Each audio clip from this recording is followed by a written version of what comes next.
Skol Nation, stop right now. US Bank Stadium is underwater with 3 storms that just leveled Minnesota, and the first number will haunt you: 14 wins. That's how many Sam Darnold delivered last year before the Vikings handed the keys to J.J. McCarthy and watched Darnold carry Seattle to the Super Bowl. But that's just the surface. While the franchise drowns in quarterback regret, the voice of your team just went silent after a comment that sparked citywide fury, and a defensive mastermind who helped build this defense just walked out the door to an NFC rival. If you bleed purple harder than you hate the Packers, hit like right now, because the first bombshell cuts deepest.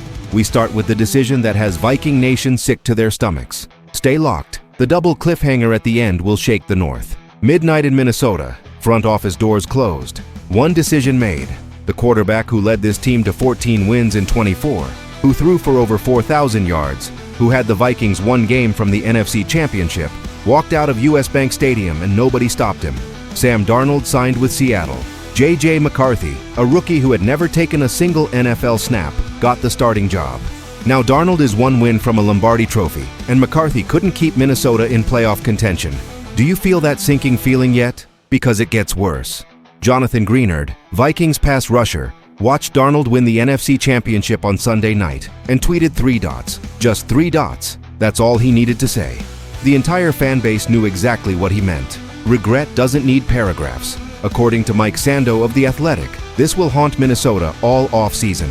The Wilfs, the ownership group, are expected to summon football decision-makers to their New Jersey offices for what Sando calls a little self-scouting. Translation? Somebody is getting grilled for the worst talent evaluation mistake in recent franchise history. Here's the brutal math. Minnesota had one of the most expensive rosters in football in 25. Talent everywhere. Pro bowlers at multiple positions. Elite defense. But without even average quarterback play, they never stood a chance. McCarthy wasn't ready. The Vikings went from playoff contenders to lottery team overnight. Meanwhile, Darnold wavered in Week 18 and the playoff loss last year, which made it easier to let him walk. But in the big games this season, Darnold has been elite. Seattle is in the Super Bowl. Minnesota is watching from home. Sources close to the organization, this is a rumor, say that some veterans questioned the McCarthy decision privately even during training camp, but the front office was all in on the former Michigan star. That confidence looks catastrophic now. If you think letting Darnold walk was the worst Vikings decision in the past decade, drop your take below. And if you're already dreading the next 2 weeks of national media roasting Minnesota, smash that like and let Packers fans know we're still standing. But as sick as that mistake feels, the next story cuts even closer to home. Because while the Vikings drown in quarterback regret, the voice of your franchise just went silent, and what happened off the field might fracture this fan base even deeper than what happened on it. Stay locked. Friday, January 23rd. Downtown Minneapolis. Thousands of protesters marching in frigid temperatures, demonstrating in response to the killing of Renee Good and ongoing ICE operations across the state. That same day, during his radio show on KFan FM 100.3, Vikings play-by-play announcer Paul Allen made a comment that would ignite a firestorm. He asked, quote, "Do paid protesters get hazard pay?" referring to the cold weather. One day later, Alex Preddy was shot and killed by federal officers during the protests. The comment that seemed flippant on Friday became unforgivable by Saturday. Do you see how fast the backlash exploded? Vikings fans, listeners, Minnesotans across the state flooded social media demanding Allen's resignation. The Vikings and KFan were bombarded with messages calling for his firing. By Monday morning, January 26th, Allen emerged from the weekend silence with a pre-recorded apology played during a commercial break, announcing he would take a few days off the airwaves. In the apology, Allen said the comment was insensitive and poorly timed, calling it a misguided attempt at humor, with no ill intent or political agenda. He emphasized that his show is a sports-centered space, meant to entertain and offer an escape, not formulate political opinions. Allen closed by saying, "My best was lacking Friday, and for that I am sorry." But the apology landed with mixed reactions. Some fans questioned the sincerity in his tone. One listener on X wrote, "He sounded like a hostage being forced to read a statement, completely insincere." Another said, "What you heard in his voice was fear, 100% self-interested fear." However, others felt it was genuine. One wrote, "It is clear in his voice, his sincerity, and obviously he's remorseful. Hopefully he will be forgiven by his listeners." But forgiveness isn't coming easy. A Reddit user on r/Minnesota Vikings organized a boycott of KFN until Allen is removed, and the post became the top story on the subreddit, gathering over 300 comments in 4 hours. The user wrote, "The only way PA will face any consequences is by pressuring his employer to do something.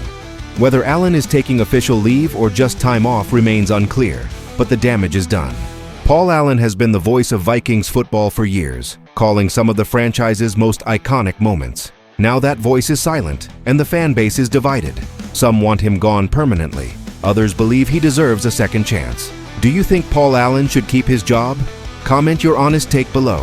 And if you believe the Vikings organization needs to make a public statement on this, hit like and make your voice heard.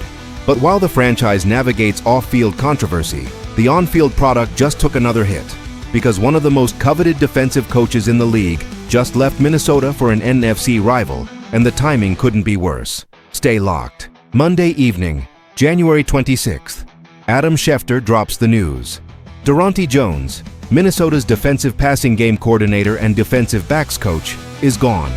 Hired by the Washington Commanders as their new defensive coordinator. The name? Daronte Jones. And here's why this stings. Jones was interviewed by at least 5 teams for defensive coordinator openings this month. Field Yates of ESPN called him clearly a highly coveted candidate. Washington won the bidding war, and Minnesota just lost one of the key architects behind one of the league's most feared defenses.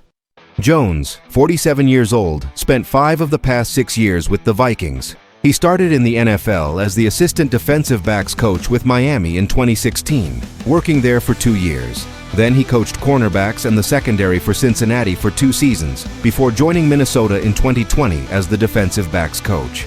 After 1 year, he left for LSU to be their defensive coordinator for a single season, then returned to the Vikings in 2022. He held the defensive backs coach role for 2 years before moving into the defensive passing game coordinator and defensive backs coach position, which he held the past 2 seasons. That's a resume built in purple. Now he takes over Dan Quinn's defense in Washington, heading into Quinn's 3rd year as head coach. The Commanders went to the NFC Championship 2 years ago, but collapsed to 5-12 in 2025, missing the playoffs entirely.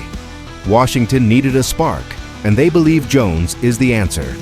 But here's the twist. Brian Flores, Minnesota's defensive coordinator, also interviewed for the Commanders' DC job before re-signing with the Vikings on a new contract. Flores interviewed with Baltimore for their head coaching vacancy and had 2 interviews with Pittsburgh for their head coach opening as well. Baltimore hired Jesse Minter, formerly the Chargers' defensive coordinator. Pittsburgh signed Mike McCarthy, the former Packers and Cowboys head coach, after he took a year off in 2025. Washington also tried to land Jonathan Gannon, the former Cardinals head coach for 3 seasons, but he took the same position in Green Bay. They interviewed Raheem Morris, recently fired as Falcons head coach, but he's holding out as he remains in contention for the Arizona job. After missing on Gannon, Morris, and Flores, Washington pivoted to Jones, and now Minnesota has to replace one of the league's brightest defensive minds. The Vikings' defense was elite in 2025, despite the offense collapsing. That success was built by Flores and Jones working in tandem. Now Flores stays, but his top lieutenant is gone, and the Vikings have to rebuild that chemistry heading into a pivotal offseason. Do you think losing Daronte Jones hurts the Vikings' defense in 2026? Drop your prediction below. And if you believe Brian Flores can replace Jones and keep this defense elite, hit like and let Commanders fans know we're not worried. But the question hanging over US Bank Stadium is bigger than one coach.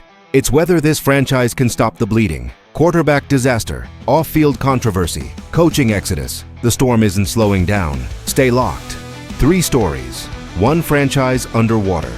The Vikings let a Super Bowl quarterback walk, watched their legendary announcer go silent under a firestorm of controversy, and lost one of their top defensive coaches to an NFC rival.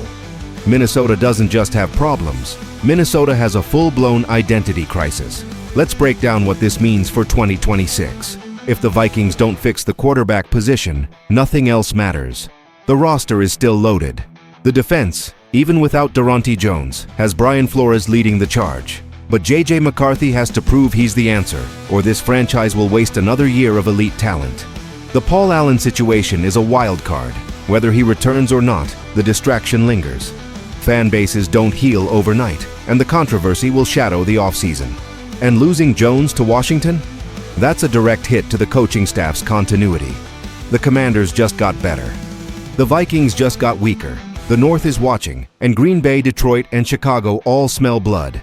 Here's what I need from Skull Nation. 1. Smash that. Like if you believe the Vikings can recover from this nightmare offseason and compete for the division in 2026. 2. Drop a comment with your boldest prediction. Does J.J. McCarthy prove the doubters wrong? Does Paul Allen return? Does Brian Flores keep this defense elite without Jones? 3. Subscribe, because every single subscriber makes Packers fans furious, and we're about to prove the North still runs through Minnesota. But listen closely. Here's the edge of the cliff. Sources close to the organization, this is a rumor, say the Vikings are exploring trade options for a veteran quarterback to either compete with McCarthy or serve as a high-level backup. Names like Kirk Cousins and Russell Wilson have been whispered, but nothing is confirmed. That decision could come in the next 2 weeks. And on top of that, the Packers just cleared $32 million in cap space. They're targeting a Pro Bowl wide receiver in free agency, and if they land him, the division just got even harder. Plus, there's a rumor that a Vikings defensive captain called a players-only meeting last week. No coaches, no front office, and what was said could either unite this locker room or fracture it heading into the offseason. That story drops next. Skull Nation, the battle is here. The storm is real. But if you believe this franchise can rise from the wreckage, hit subscribe, stay locked, and let's make the NFC North bleed purple. We ride together. Faithful then, faithful now. See you in the next war.